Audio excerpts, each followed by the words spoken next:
component that I bring into CERC is, okay, great, we've got all this information and technology. What do we do with it? How do we create businesses? How do we show people how to make money doing it? I'm Stefan Doering, and I teach a couple of classes here at CERC.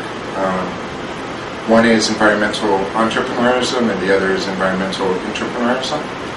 And they are both designed to, they're really designed, from my perspective, the fastest and best way to not only stop what we've been doing to the destruction of the planet, but actually reverse it, is to show people how to make money doing it. In the early 90s, I created a concept, an environmental retail store, and we were one of the first in the early 90s to start. I mean, probably in the 7 years that we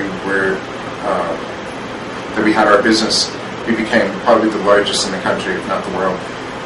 But it was about 10 years too early. It was before the curve. So we teach two classes. One is environmental entrepreneurism.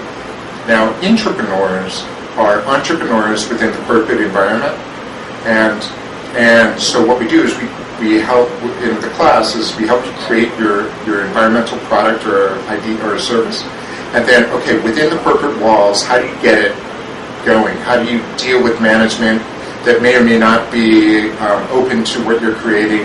How do you build your team? How do you market it? And how do you then present it to management as, hey, here's the idea, let's go with it. So that's the entrepreneurism program. The entrepreneur program is working with entrepreneurs or environmentalists or both on, hey, I love the environment, but I don't know how to set up a business, or I'm really into business, but I don't know how to set up an environmental product or service.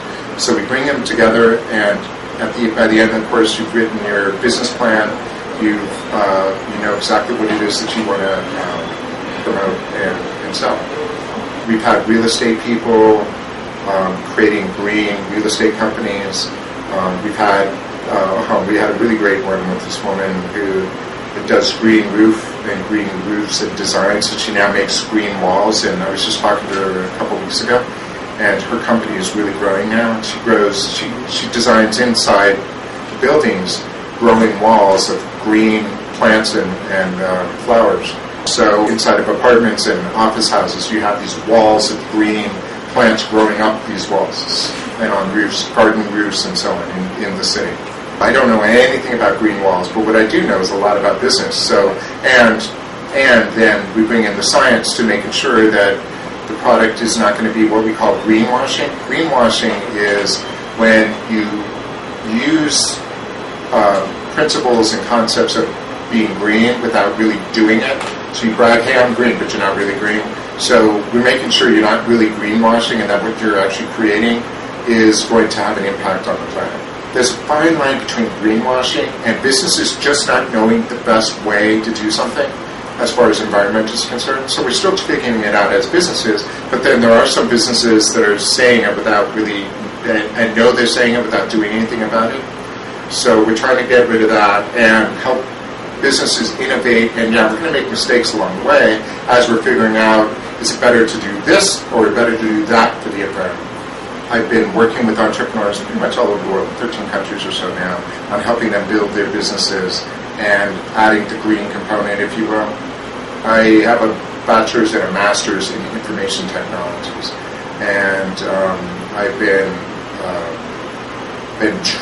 teaching and coaching for probably 15 or 20 years now.